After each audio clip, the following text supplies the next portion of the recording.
y'all are immigrants out there? Let's see a show of hands. I can barely see anything, but yeah, okay, a couple. All right, back there. Good, good. We are, after all, a nation of immigrants.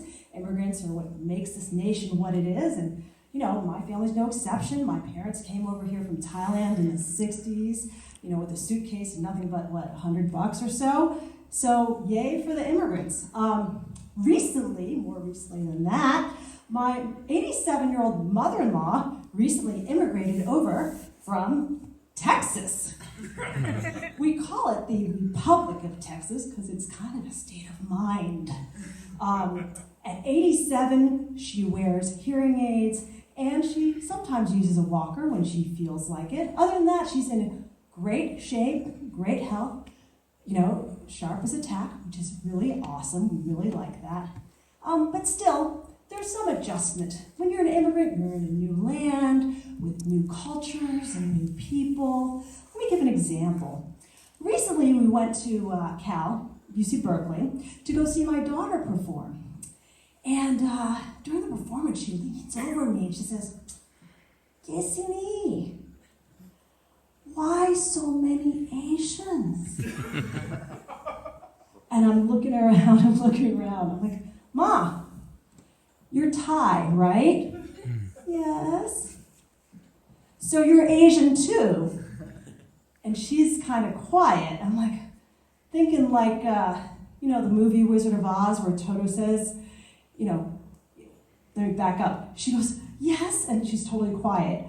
And she goes again, "Why so many Asians?" And, like the Wizard of Oz, I wanted to say that line. I said, "Hey, well, why are there so many Asians?" "Well, Toto, because we're not in Sugarland, Texas anymore." "And besides, are you really going to be xenophobic towards your own people?" I'm like, what? So I kind of let that one go. Later, another day, we go to dim sum. I'm like, okay, great, we can go check out the dim sum scene. And I introduced her to probably what was her first ever gay couple that she's ever met and had the chance to interact with. Richard and Andy, we, spent 2-3 hours, had a great time, and then on the car ride home, she says to me, "Kesinee, that was nice. What happened to their wives?" And I say to her, "Ma, they're gay." She says, "Huh? What? They're dead?" And I say, I said, "Yeah." I was like, "Mom, they're gay," but I edited myself. And I thought to myself, the idea of wives would be dead to them because after all, they are gay. But instead, I just kind of let it go. I was like, okay, her hearing aids weren't adjusted right that day. So as an immigrant, there's a lot to contend with, right? There's a lot. It's tough. But one thing that I noticed is that as immigrants, we are a frugal people. We're very value-oriented. Hell, who am I kidding here? Just call it what it is. We're freaking cheap, all right? We're just cheap. Everything has to have two uses. Walker, that's a drying rack.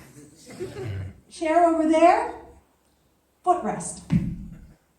And this lowly little paperclip, earwax removal kit. Yes, it's true. You know who you are. I have seen it done.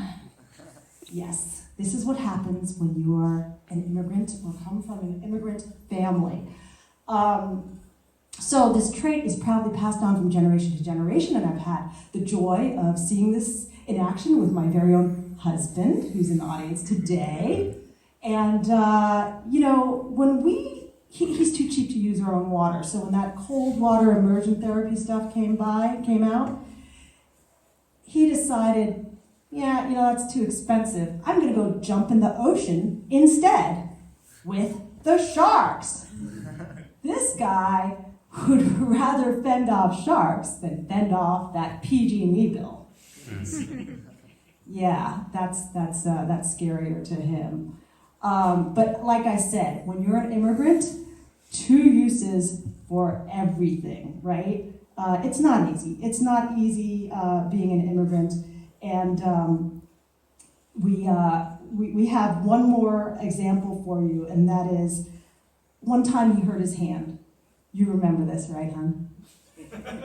You hurt your hand. He hurts his hand. He punctures it on something. It's like this puncture wound, and the finger comes back. It's like turning color. It's like this sausage. It's becoming red, and then orange, and yellow, green.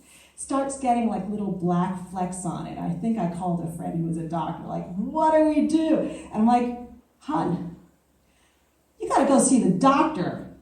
And he's like, and pay the $20 copay? Hell no. He gets up, walks over to the closet, pulls out the needle, turns on the burner on the stove, and starts going at it. It's going from red to orange and starts flickering until finally, he looks at it, and with precision, boom, and out comes that white line of pus. Oh, I love this man. I have never been so hot in my life. Yeah, that's what happens. This is a man who used to bring flowers and chocolates. He used to take me sailing. We used to go traveling, and even occasionally he'd wash up in the shower using our very own water. Right? It was so romantic. But now he's hunched over in the kitchen, over the stove, with the needle over the burner. So kids out there, take note. This is what a happily married life looks like, right? Just take note. Yeah. So anyway, when all's said and done, I say, good job, hon. Now clean up your finger, clean up the stove, clean up the kitchen. And while you're at it, can you please set the table? We have guests coming. So guess what? 1 week later, he does the same thing. This time, it's with his toe.